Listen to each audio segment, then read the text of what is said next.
Très heureuse, mesdames et messieurs, de vous retrouver pour ce nouveau numéro de Check-up qui s'intéresse encore une fois à la drépanocytose, cette maladie génétique la plus répandue en Afrique. Elle se manifeste par une anémie, des crises douloureuses ou encore une sensibilité aux infections. En République démocratique du Congo, environ 50 000 enfants naissent chaque année avec cette malformation génétique et malheureusement, la moitié d'entre eux décèdent avant l'âge de 5 ans. Maladie de la douleur, la drépanocytose est aussi une pathologie invalidante. La célébration de la journée mondiale de la lutte contre la drépanocytose nous offre encore une fois l'opportunité de sensibiliser le grand public sur les dangers ou sur les risques de cette maladie. Mais avant d'en parler avec nos invités, je vous propose de suivre cet extrait du court-métrage sur le quotidien des personnes vivant avec la drépanocytose, un court-métrage produit par la Fondation Espoir. Et on se retrouve juste après pour parler de cette maladie.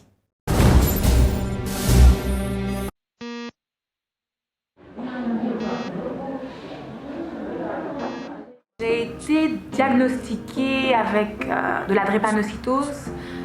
Je pense que j'avais à l'âge de 1 an, si je ne me trompe pas. Moi, j'aime pas dire que je suis drépanocytaire. Je m'identifie pas à ça, mais j'ai la drépanocytose. Kanisi, les autres d'abisso, tout quand ça a causé la mort na SS. Na yango, on a toyé bapenza solo ce que vraiment na SS et bongi pour ça l'examen au babengi l'électrophorèse d'hémoglobine. L'examen on a des écouteurs les sabiso ce qui est hasard nani.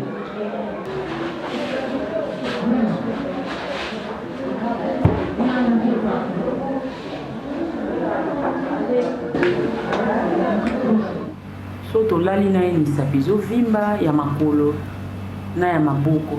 Peut-être ba yaya na ye ba finaki ye soit ba kwesaki ye toke na ye na centre de santé ba pesi soin après 3 jours au moins a confirmé kiti tobi peut-être les ala malade les ala tozongi ndao.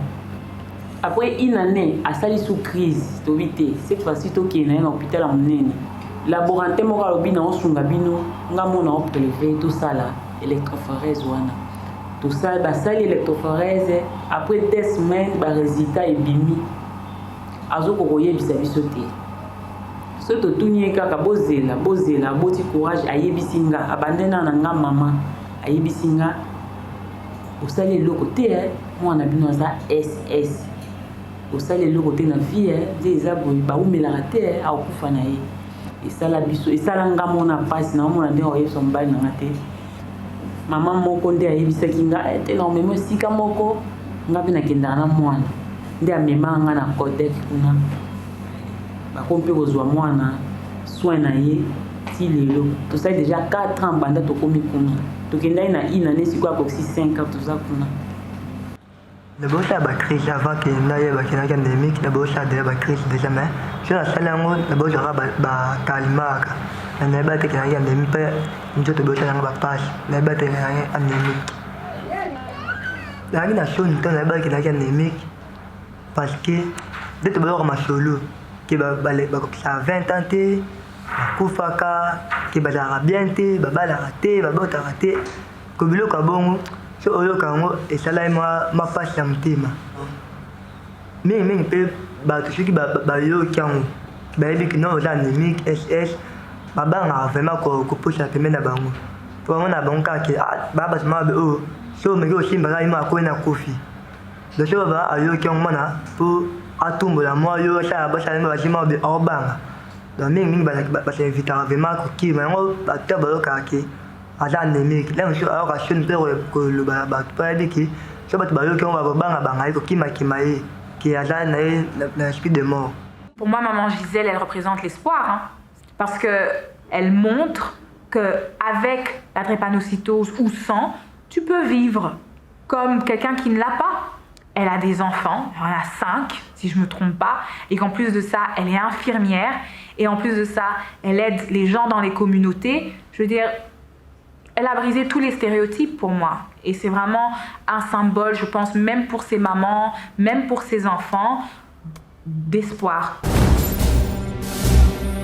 Pour ce numéro de Check-up, je reçois sur ce plateau Madame Donia Moleka. Elle est présidente de la Fondation Espoir, une fondation qui se consacre à sensibiliser, mais aussi à appuyer les enfants vivant avec la drépanocytose, ici en République démocratique du Congo. Merci d'avoir accepté de répondre à notre invitation. Merci à vous. Merci également à vous, Dr Bobo Robert Kitenge. Ce n'est pas la première fois que vous puissiez venir sur ce plateau de check-up, toujours dans le cadre de la sensibilisation, de la lutte contre la drépanocytose. Merci encore une fois d'avoir accepté de venir sur ce plateau pour partager, pour sensibiliser nos téléspectateurs. Je rappelle que vous êtes drépanologue au centre hospitalier Monkole. Merci d'être venu sur ce plateau. Merci madame pour l'invitation. Madame Donia Moleka, on vient de suivre un extrait avec des témoignages poignants, un film que vous avez réalisé dans le cadre de votre fondation, la Fondation Espoir, où on entend quand même votre histoire, parce que vous êtes vous-même personne vivant avec la drépanocytose. C'est comme ça que vous voulez qu'on le présente, parce que vous ne vous identifiez pas à la maladie. Est-ce que vous pouvez nous parler de votre vie en tant que personne vivant avec la drépanocytose? Merci à vous Patricia. Donc oui, je suis personne vivant avec la drépanocytose et comme on le voit dans le film, je dis très clairement que je ne m'identifie pas, c'est-à-dire que je ne m'appelle pas drépanocytaire, mais j'ai une condition qui s'appelle la drépanocytose. Donc j'ai été diagnostiquée à l'âge de 9 mois. Juste après que ma petite sœur aussi ait été diagnostiquée de la drépanocytose, on se suit. Et donc, voilà, c'est mon parcours. Je vis avec cette maladie, je la connais. Elle m'a appris pas mal de choses sur moi-même, notamment la force, la persévérance. Elle m'a aussi appris à mieux connaître mon corps, à savoir quand ça va pas, à me prendre en charge et à m'accepter telle que je suis. Savoir quand ça va et quand ça ne va pas, on va en parler au cours de ce plateau, de cette émission, toujours pour mieux sensibiliser ceux qui sont dans la même situation que vous et qui n'arrivent toujours pas à s'accepter. Mais vous aviez créé la Fondation Espoir. La Fondation est née en 2019 et qui continue son bonhomme de chemin. Aujourd'hui, Madame Donia, qu'est-ce qui vous a motivé à mettre en place cette fondation? Quelles sont les actions que vous menez dans le cadre de cette fondation? Alors déjà, les actions que nous menons, c'est des actions à un but de communication, premièrement, communication, sensibilisation, mais également prise en charge des enfants. Qu'est-ce qui m'a poussé à créer cette fondation? C'est tout simplement le fait que je trouvais qu'en RDC, et à travers le monde d'ailleurs, la drépanocytose restait un sujet assez tabou. Pas beaucoup de personnes connaissaient sur la maladie. Et donc, quand je suis aussi partie en Afrique du Sud pour raison de soins médicaux, j'étais assez choquée qu'en Afrique, les gens ne connaissaient pas ce que c'était la drépanocytose. Chez nous-mêmes au Congo, les gens, quand vous leur en parlez, ils ne savent pas ce que c'est. Et donc, c'est vraiment né d'un sentiment de vouloir partager la bonne information, d'abord, avec la communauté dans laquelle je vis, et aussi de redonner un peu d'aide à d'autres personnes qui sont aussi affectées par la maladie, sachant que moi, je me suis déjà acceptée, mais je sais qu'il y en a plusieurs qui ne s'acceptent toujours pas, qui se posent beaucoup de questions. Et je sais que c'est la guérison commence une fois qu'on s'est accepté. Donc s'accepter, c'est quand même les débuts de la prise en charge. Oui. Le docteur Kitenge peut le confirmer. Lorsque le malade arrive à l'hôpital, il faut d'abord qu'il puisse accepter leur situation. Docteur Bobo Kitenge, Madame Donia, avec qui vous travaillez, que vous connaissez aussi, a accepté sa situation. Mais est-ce qu'aujourd'hui, lorsque vous êtes dans votre cabinet, lorsque vous recevez les parents, est-ce que lorsque vous recevez les enfants qui commencent déjà à comprendre leur situation, est-ce qu'ils acceptent leur situation? Oui, en fait, merci madame pour la question. Je veux rebondir d'abord sur la sensibilisation. Accepter, c'est vraiment un pas idéal pour cette maladie, mais pour l'accepter aussi, il faut être informé. Le grand problème qu'on a, on reçoit des gens au cabinet, mais ils ne sont pas informés réellement sur la maladie, sur les conséquences, sur comment vivre avec. Donia a eu la chance, à travers ses parents, à travers ses médecins, elle a fourni aussi beaucoup d'efforts en elle-même. Elle a travaillé sur cette maladie, elle s'est informée, elle connaît, elle a accepté sa position, sa situation plutôt, et elle vit avec, elle fournit beaucoup d'efforts. Mais le grand problème qu'on a, la majorité des parents ne sont pas informés sur cette pathologie. Donc, ils ont déjà beaucoup de préjugés sur les enfants. Et les enfants qui passent à l'âge de l'adolescence, ils ne sont pas informés. Pourquoi les parents remettaient les cachets, les comprimés chaque mois Donc ça pose un problème. Après, ils abandonnent un peu le traitement quand ils passent à l'âge adulte. Donc on doit dire que ça reste une maladie méconnue. Ça reste une maladie méconnue, une maladie orpheline, une maladie oubliée chez nous. Du coup, il faut mettre beaucoup de moyens sur la sensibilisation, non seulement des malades et des familles, mais aussi des autres dans la société qui doivent comprendre que c'est une maladie comme toute autre. Les drépanocytaires peuvent travailler comme tous les autres, donc ils sont acceptés dans la société. Mettre beaucoup d'argent dans la sensibilisation, des structures se créent de plus en plus pour sensibiliser sur la drépanocytose. Le programme national de lutte contre la drépanocytose également fait des actions. Beaucoup d'ONG, on dira même, parlera même de la fondation de la Première Dame qui mène aussi des actions de sensibilisation. Est-ce que vous pensez que la somme de toutes ces actions ne sont pas encore suffisantes pour pouvoir informer davantage la population? Oui, actuellement, il y a beaucoup d'ONG, il y a beaucoup de personnes comme Donia qui travaillent sur la sensibilisation. Mais madame, vous le savez, on a 26 provinces. Les drépanocytaires, il y en a à Mbandaka, à Lodja, au Bandundu, au Katanga, à Kabalo, dans mon village, il y en a partout. Donc il faut une grande sensibilisation qui va toucher tout le monde. Un peu comme on le fait pour le paludisme. Donc c'est dans tout le pays. Donc il faut encore beaucoup de mains, beaucoup de moyens et beaucoup d'outils pour faire la sensibilisation. Aujourd'hui encore, il y a beaucoup de gens qui confondent le groupe sanguin et le type d'hémoglobine. Donc il faut beaucoup de feuilles de sensibilisation qu'on doit lancer en langue nationale, en Chiluba, en Swahili, en Kikongo, en Lingala, où ça explique la maladie en des termes simples. Docteur, puisque vous êtes sur ce plateau et vous avez justement cette caméra qui est en face de vous, est-ce qu'en de termes simples, vous pouvez essayer de faire cette différence-là qu'il y a entre l'hémoglobine et le groupe sanguin pour que la population qui vous suit puisse également retenir déjà cette différence? Donc je parlerai en Lingala. Globule rouge eza mbuma oya makila et ça là que oxygène est tambola nanzoto mobimba. Donc globule rouge eza neti avocat. Poso avocat o eza likolo yango wana groupe sanguin. Donc mutako za du groupe sanguin A, B, AB ou 0. Mais siko noyau na kati ya avocat, mukokoli avocat yango wana hémoglobine. Donc okoza na groupe sanguin A, mais on hémoglobine S. Donc différence yango wana. Quels sont les couples à craindre? Quels sont les couples à ne pas former? Oui, c'est une très bonne question, mais que je vais aborder sur différents volets parce que je vous signale que moi, je suis quelqu'un de libre et j'aime respecter la liberté de penser de tout un chacun. Mais malgré cette liberté, il faut une liberté avec responsabilité. Donc il y a des couples à risque, que nous on appelle couples à risque, les couples qui sont AS, ils ont 25% de chances d'avoir des enfants SS. Dans la sensibilisation, qu'est-ce qu'il faut faire? Quand on est en face d'un couple à risque, on explique le danger d'avoir un enfant drépanocytaire. Mais si c'est un couple responsable, ils s'assument, ils se disent que bon, nous on s'aime, on veut se marier, on va accepter les enfants que Dieu va nous donner, ils sont libres de faire ce choix-là. Mais il ne faut pas qu'après, que ça crée des divorces, que le papa puisse dire non, l'enfant ici, il tombe tout le temps malade, il me prend beaucoup d'argent. C'est un peu ça le grand problème. Mais nous, on essaie d'expliquer aux gens la maladie, les complications qui peuvent arriver de la tête aux pieds. Et si un parent est responsable, s'il accepte de se marier, moi, je ne peux que l'accompagner. Parce que quand je vois l'exemple de Donia, elle est mère, elle a une jolie fille, elle travaille, elle est épanouie, elle donne du sourire à beaucoup d'autres enfants. Vous imaginez si elle n'existait pas au monde?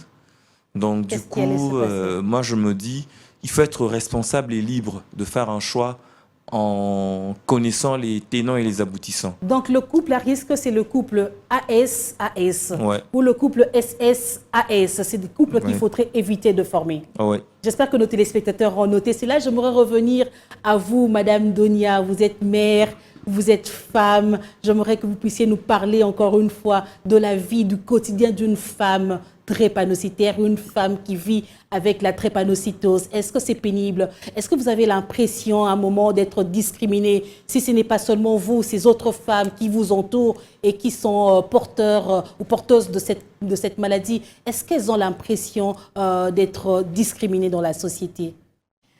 Oui, Hein, je dirais, moi personnellement, je n'ai pas eu l'impression directe d'être discriminée en tant que femme, mais dans mon enfance, oui. Donc c'était beaucoup plus difficile quand j'étais enfant. Il y avait des petites remarques qu'on entendait quand vous allez à l'école, le terme SS, qui était un terme que je détestais, parce que je trouvais que SS, c'était comme une injure. Donc à l'école, c'était très, très difficile. Les enfants ne comprennent pas nécessairement pourquoi vous ne pouvez pas faire des activités comme les autres enfants. Ayant des parents qui étaient très protecteurs également, je ne pouvais pas faire plein d'activités, je ne pouvais pas courir, je ne pouvais pas faire du sport. Donc à un moment donné, les enfants se posent des questions pourquoi. Et quand ils savent pourquoi, on vous pointe du doigt, on dit qu'elle est malade. Donc c'était assez difficile, mais j'ai eu la chance d'avoir des parents qui m'ont beaucoup encouragée, qui m'ont aidée et qui m'ont expliqué ce qu'était cette maladie. Et qui m'ont aussi dit que je n'étais pas malade tout le temps. J'étais malade quand la drépanocytose frappait vraiment fortement à la porte et que j'avais des crises et que j'avais... Mais en temps normal, ils me disaient « tu n'es pas malade ». Alors en grandissant, j'ai grandi quand même avec cette confiance en moi-même, l'estime de moi-même, qui fait que mon quotidien, oui, il a été quand même difficile, surtout quand on est dans des situations malades, quand on est hospitalisé, quand on a des crises vaso-occlusives qui sont très douloureuses, ça fait mal. Autre chose, une jeune fille, quand on commence à grandir, on se pose aussi des questions. Je vais rencontrer quelqu'un, comment est-ce que je vais faire? Je sais que je ne dois pas me marier avec quelqu'un qui est AS, mais c'est délicat de rencontrer quelqu'un et directement lui demander c'est quoi ton électrophorèse? Alors tout ça, c'était quand même des choses avec lesquelles j'ai dû apprendre à vivre et avoir une certaine sagesse également de savoir comment mener ma vie. Exactement. Aujourd'hui, comme Dr Bobo l'a dit, j'ai eu la grâce d'être mère. J'ai rencontré quelqu'un de formidable et j'ai pas eu de peine à lui dire dès le départ quelle était ma situation par rapport à la drépanocytose et lui exiger également de connaître son statut parce que s'il ne le connaissait pas ou s'il était AS, je savais que je n'allais pas poursuivre la relation. Est-ce que vous avez eu peur de donner la vie?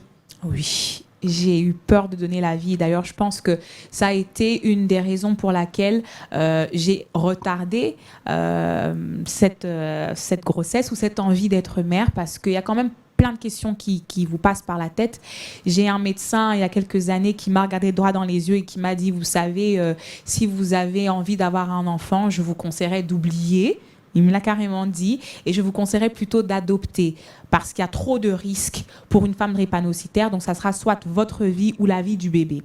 J'étais très jeune à l'époque, mais je n'ai pas laissé ça me stopper.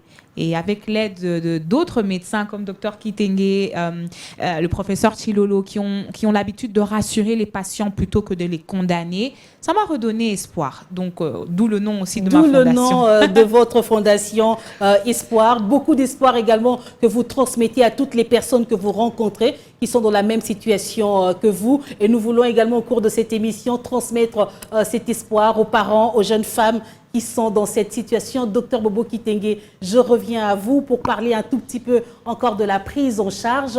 On parle de l'anémie qui survient souvent chez les patients drépanocytaires. Docteur Bobo, est-ce que c'est le signe qui doit alerter les parents lorsque vous voyez que votre enfant est souvent victime de ce problème? Est-ce que ça devait vous mettre la puce à l'oreille pour que vous puissiez vous dire c'est peut-être un enfant drépanocytaire?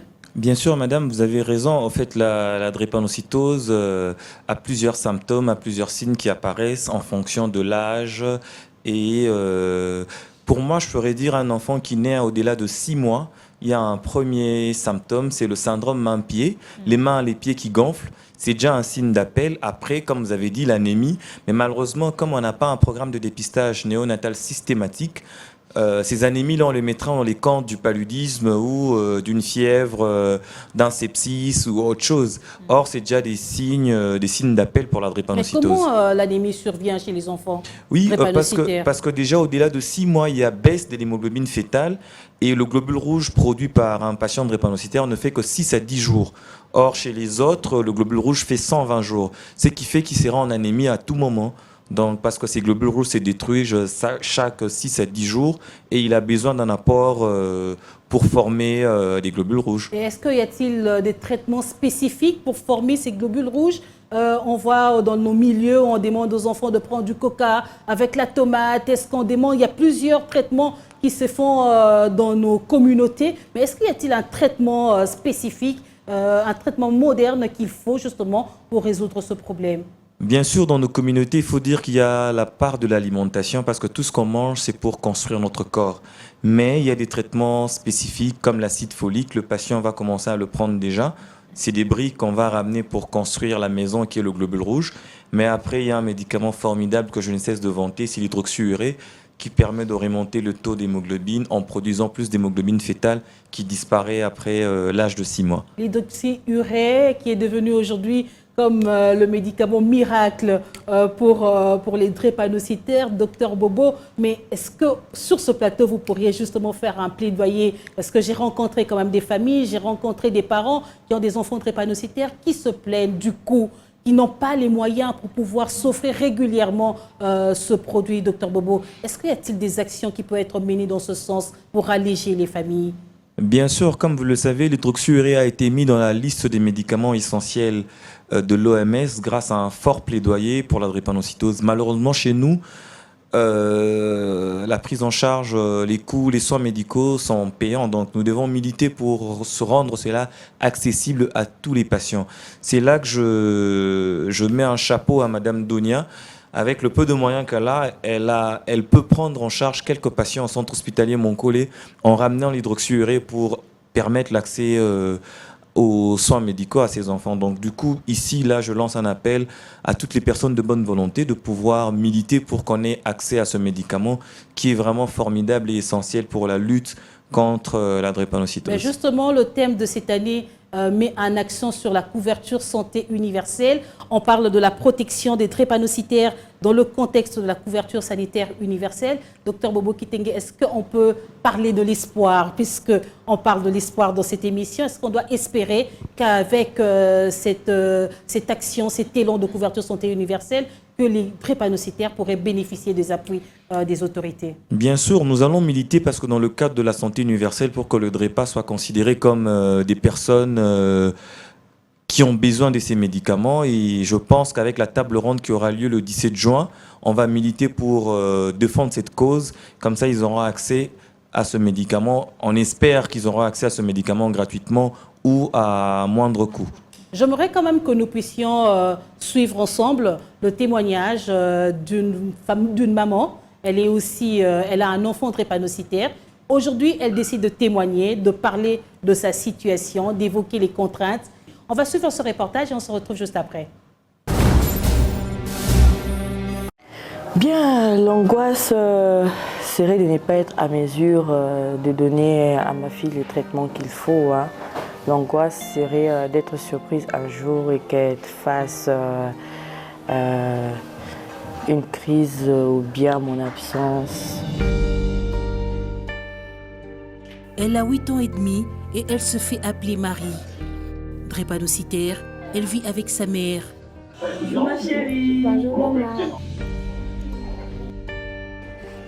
Tous les 2 mois, Rose, sa maman, ne rate pas sa consultation de routine au centre hospitalier Moncolé. C'est une maman qui a compris c'est quoi la drépanocytose. Donc elle sait qu'à la maison, elle doit bien hydrater son enfant, elle prend souvent la température, l'enfant ne fait carrément plus de crise parce que la maman s'occupe d'elle nécessairement, elle respecte les rendez-vous, elle a un carnet de suivi, elle note tout ce qui se passe à la maison. Ça, c'est vraiment un volet hyper important dans la prise en charge parce que les patients doivent être acteurs de la maladie. Un suivi très avantageux. Marie a fait 2 ans sans être hospitalisée. Quand on a un enfant drépanocytaire, généralement ce sont les crises vaso-occlusives, les crises douloureuses aux articulations. Sinon, l'enfant peut faire un palu comme tout enfant. Elle fait de la fièvre, c'est ce qui nous emmène à l'hôpital. Mais aujourd'hui, j'y vais à ces rendez-vous tous les 2 mois, comme recommandé par les médecins. Mère célibataire, Rose a accepté sa situation pour jouer correctement son rôle près de sa fille. Heureusement pour elle, elle bénéficie de l'accompagnement de ses proches et à l'école de la collaboration de l'institutrice de sa fille. Mais malgré ça, elle reste très attentive. Avoir un enfant drépanocytaire, au départ, il faut accepter parce que ce n'est pas facile. Je ne dis pas que c'est une charge, mais il faut accepter la situation et pouvoir accompagner son enfant. En Afrique, dans notre culture, avoir un enfant drépanocytaire, c'est être synonyme d'être pointé du doigt. Pour d'autres même, ce serait un mauvais sort. Je suis accompagnée premièrement par ma fille. Il y a des instructions que je lui laisse, qu'elle observe. Je suis accompagnée par la famille. À l'école, je ne suis pas là, mais l'école est bien informée de son cas. Quand je ne suis pas là et que la nounou va la chercher à l'école, elle sait que quand elle descend de son bus, elle a son parasol. Donc, je suis accompagnée par tous ceux qui sont autour de moi.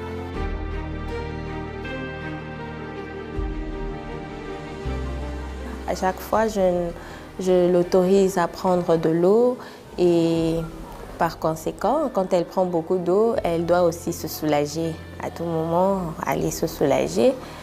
Et déjà que pour le cours de l'éducation physique, elle n'assiste pas à ce cours, elle ne fait pas l'éducation physique à cause de sa santé. Donc, il faudrait vraiment que beaucoup plus de vigilance, d'attention par rapport à elle et pas trop d'exercice physique, pas trop de...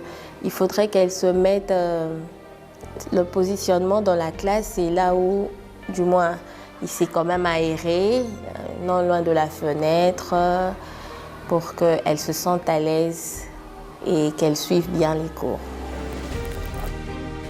Infirmière de formation, elle affirme avoir été au courant de son statut, son ex-mari également. Quand elle a eu 2 ans, elle a commencé à faire des fortes fièvres. Déjà, un peu avant, j'ai remarqué que chaque fois qu'on allait à l'hôpital, son hémoglobine était bas. Et quand j'ai informé à son père qu'elle était drépanocytaire, les choses se sont retournées contre moi. Je n'étais pas surprise puisque avant le mariage, nous avions fait l'électrophorèse, mon mari et moi. Je n'étais pas surprise. Nous nous sommes mariés en disant que nous allons regarder à Dieu. Et après, les choses ont pris une autre tournure. Comme d'habitude, c'est la faute à la femme. La drépanocytose, maladie de la douleur, touche 2 à 3% d'enfants RDC, dont la moitié meurt avant l'âge de 5 ans. Madame Donia, est-ce qu'on peut avoir votre réaction, je dirais, par rapport à cette situation, par rapport à ce témoignage, par rapport au cas de Rose? Le cas de Rose me touche beaucoup et je me retrouve pas dans le cas de la mère, mais dans le cas de l'enfant. Mais dans le cas de la mère, je vois beaucoup ma maman également, une femme formidable qui s'est battue pour ses enfants. Et donc, je comprends parfaitement les craintes qu'elle peut avoir pour sa fille, mais je félicite surtout le fait qu'elle s'est battue, elle a dit dans le documentaire qu'elle est mère célibataire, elle élève sa fille toute seule et j'encourage ce genre de maman. Cette petite fille, je suis sûre et certaine qu'elle grandira avec beaucoup d'amour propre, avec l'estime de soi, parce qu'avec une maman comme ça, elle ne peut que la voir. Je vois qu'elle encourage énormément et on a besoin de plus de mamans comme ça, qui se comportent de cette manière avec leurs enfants sans les condamner. La Fondation Espoir s'occupe que des enfants. Est-ce que vous pensez qu'à la longue, vous pourriez étendre vos activités, sensibiliser davantage les couples? Bien sûr, c'est notre souhait. C'est notre souhait. Avec, comme Dr Bobo l'a dit, on n'a pas énormément de moyens. La Fondation, elle est née en 2019, mais on frappe à toutes les portes possibles pour sensibiliser et communiquer. On aimerait pouvoir passer de plus en plus à la télé. Donc, merci à vous qui nous avez reçus aujourd'hui. Et les couples qu'on reçoit, parce qu'on en reçoit quelques-uns, mais c'est surtout des couples, disons, qui sont déjà dans des problèmes ou alors des mères qui sont célibataires. Et ça, c'est un appel que j'aimerais faire passer, surtout aux papas qui nous regardent aujourd'hui. On voit beaucoup de mamans venir seules avec leurs enfants, comme si la drépanocytose était une affaire de maman et d'enfants, alors que pas du tout. Où sont les papas ? C'est la question que je me pose continuellement. Ces femmes viennent seules, soit c'est les mamans, soit c'est les grands-mères qui viennent seuls avec ces enfants pour les aider. Et donc ça, c'est l'appel que j'aimerais faire passer. Et dans nos sensibilisations, comme Dr Bobo l'a dit, si un couple décide aujourd'hui, en âme et conscience, de se marier, sachant qu'ils sont tous les deux AS, qui décident d'assumer le statut de leur enfant, c'est une décision prise à deux. Mais je comprends vraiment pas pourquoi le poids retombe souvent sur les mamans, surtout sur les mamans qui se retrouvent seules. Donc vraiment l'appel que je passe à tous les papas qui nous regardent aujourd'hui, qui sont dans ces situations-là, prenez vos responsabilités en main et ne laissez pas toute la charge aux mamans. C'est aussi la maladie de la douleur, Madame Donia. Madame Rose l'a évoqué dans son témoignage, que sa crainte serait qu'elle ne soit pas là, que sa fille soit à l'école et qu'on lui dise qu'elle a mal, qu'elle a fait une crise, qu'elle a des douleurs. On parle de la douleur, Madame Donia. Vous connaissez ce problème, le problème dont on parle. Vous l'aviez vécu ou peut-être que vous le vivez encore. Comment ça se passe, cette douleur? Comment ça survient? Bonne question. Alors, c'est une douleur, je ne sais pas si je pourrais même l'expliquer, parce que je pense qu'elle est inexplicable, mais je me rappelle, quand j'étais enfant, ma mère a posé la question à notre docteur à l'époque, qui était en Belgique, et il lui a dit, Madame, si vous voulez avoir une idée de la douleur que vos filles ont, essayez de vous imaginer la douleur de l'enfantement et vous la multipliez par 10. Donc déjà là, en tant que mère, et vous voyez vos deux petites filles, les contractions et cette douleur de l'enfantement, vous multipliez par 10. Et donc c'est une douleur, je ne peux pas l'expliquer, c'est invivable. La preuve en est, quand on a très très mal, on commence toujours avec des petits médicaments comme paracétamol. Par moment, le paracétamol peut calmer. Et puis on augmente un peu avec l'ibuprofène, des médicaments qui sont anti-inflammatoires. Mais quand ça ne va vraiment pas, et qu'on atteint un niveau de douleur incontrôlable, c'est la morphine. Et la morphine, vous savez, c'est une drogue presque. Oui. La morphine, c'est la limite. Je ne pense pas qu'il y ait un médicament au-dessus de la morphine. Donc c'est pour vous dire à quel point c'est douloureux. C'est douloureux. Oui. Est-ce que ça se manifeste à des endroits bien localisés? Oui. Souvent, moi, ça commence aux articulations. Donc, les poignets, par moments aux épaules, les genoux, les chevilles. Et puis, quand elles viennent très, très fortes, c'est au niveau du ventre. Donc, toute cette partie, on a l'impression qu'on a une ceinture, quelque chose qui bloque même la respiration. Et les douleurs qui sont encore plus fortes, c'est les douleurs thoraciques, au niveau du thorax. Et donc, on les appelle les crises thoraciques aiguës. Donc, ça, c'est très aigu et c'est très, très douloureux. Oui. Docteur Bobo Kitenge, lorsque vous écoutez Madame Donia expliquer cela, nous sommes tous un peu comme si on ressentait un peu cette douleur. Mais ce que j'aimerais savoir, est-ce qu'il y a-t-il moyen de le prévenir? Oui, il y a moyen de prévenir les douleurs. Donc déjà, j'ai parlé de l'hydroxyurée qui permet d'atténuer, d'améliorer la qualité de vie des patients drépanocytaires, atténuer les formes de douleur, les formes des CVO. Mais après, il y a l'hygiène de vie. Donc, vous voyez, après, il y a l'hygiène de vie, il y a le moyen de transport. Quand vous vous mettez dans un foula qu'on appelle esprit de mort, où vous devez plier vos jambes, le sang ne va pas bien passer, vous êtes appelé à faire des crises. Si vous dormez dans une chambre qui n'est pas bien aérée, l'oxygène n'est pas là, vous pouvez faire des crises. Donc, il y a plusieurs. Vous allez jouer dans des collines où il y a peu d'oxygène. Donc, il y a vraiment l'hygiène de vie qui joue un rôle pour prévenir la douleur, prendre de l'eau. Avec les saisons chaudes qu'on a ici, récemment, le drépanocytaire doit avoir sa bouteille d'eau. À l'école, on doit permettre à l'enfant drépanocytaire de prendre de l'eau quand il en a besoin, d'aller faire pipi quand il en a besoin. C'est vraiment l'hygiène de vie qui peut faciliter pour atténuer la douleur. Et après, l'éducation thérapeutique permet d'apprendre aux drépanocytaires de se prendre en charge à domicile, de savoir coter la douleur, commencer par les médicaments de premier palier, même deux fois aller au deuxième palier, après troisième palier, la morphine, c'est une prescription médicale à l'hôpital. Donc du coup, c'est vraiment l'hygiène de vie. On leur apprend comment vivre avec la douleur, comment le manager. Lorsque vous regardez la situation générale de notre pays, est-ce que vous pensez que nous sommes bien équipés pour prendre en charge les patients drépanocytaires? Non, bien équipé, ça dépendra si on doit comparer avec le Nord ou avec les pays africains. S'il faut le dire, actuellement, je pense qu'il y a eu beaucoup d'avancées. Quand moi je commençais la lutte contre la drépanocytose, l'hydroxyurée n'était pas encore vraiment accessible à tous les patients. Aujourd'hui, on peut en trouver dans les pharmacies, on peut acheter. Il existe aujourd'hui au Congo 3 machines pour échanges transfusionnels, 2 au Sainte-Thèse à Bandal et 1 à Montcollet. Donc c'est quand même des avancées à petits pas, mais on avance quand même dans la lutte, dans la prise en charge contre la drépanocytose. Madame Donia, je veux revenir à vous, à vos actions, la Fondation Espoir. Est-ce que vous pouvez nous dire ce que vous aviez déjà réalisé 2019 jusqu'à aujourd'hui? Nous sommes en 2022.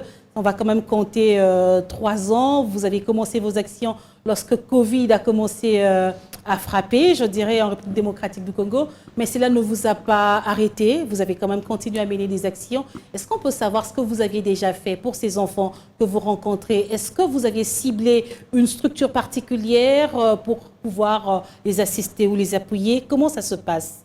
Donc, lorsque la Fondation a été lancée, on a eu l'idée de faire un court-métrage que vous avez diffusé d'ailleurs, pour sensibiliser les gens sur la drépanocytose avec des témoignages. Donc on a lancé la Fondation avec une soirée avant-première de ce film-là.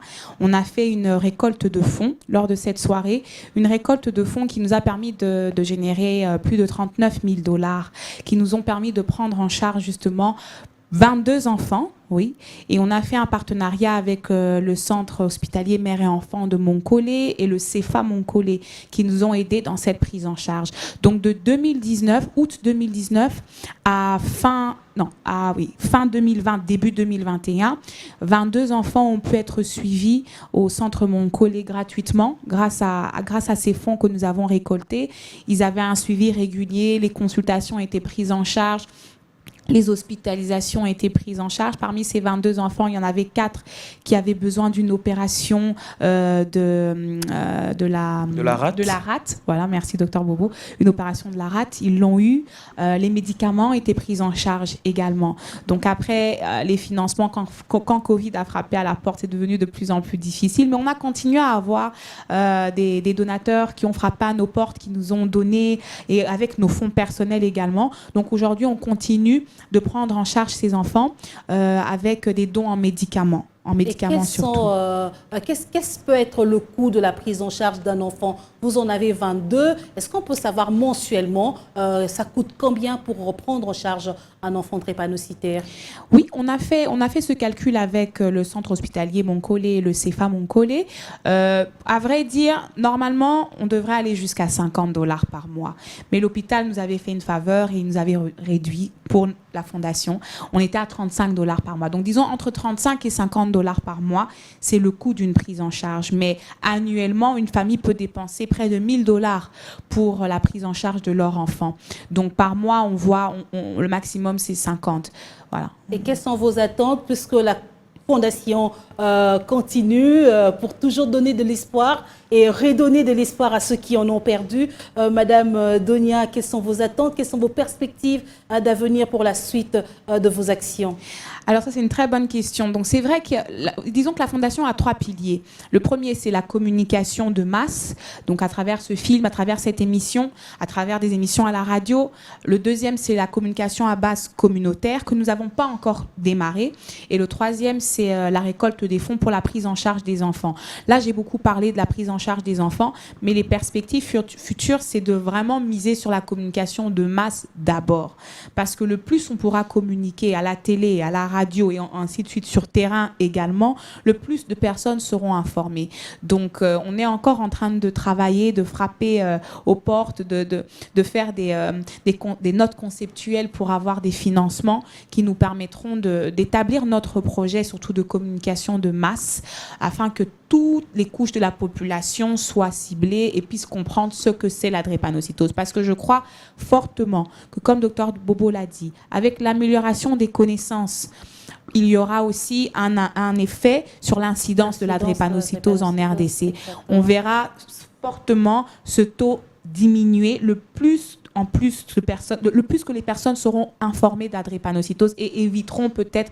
Je sais que c'est des mariages, on doit laisser le choix, mais c'est un choix avec connaissance. Et je ne pense pas que les parents désiraient voir leurs enfants souffrir. Le plus on est informé, le plus on peut prendre nos précautions et je pense le moins on verra de naissances drépanocytaires surgir. J'espère que le message est passé, que toutes les personnes qui sont en train de vous suivre, les organisations, les entreprises, le gouvernement, la Fondation DNT également, qui lutte contre la drépanocytose, pourraient également vous contacter pour pouvoir vous appuyer dans ce que vous faites comme action. Mais j'aimerais qu'avant que nous puissions finir cette émission, Madame Donia, que vous puissiez lancer un message aux parents qui ont des enfants vivant avec la drépanocytose, mais aussi aux jeunes femmes qui ont perdu espoir, qui se disent que pour eux, ils doivent rester à la maison, ils doivent s'enfermer, ils doivent prendre leurs médicaments en cachette ou aller à l'hôpital en cachette. Madame Donia, est-ce que vous pouvez leur lancer un message d'espoir en regardant justement cette caméra qui est juste en face de vous? Bien sûr.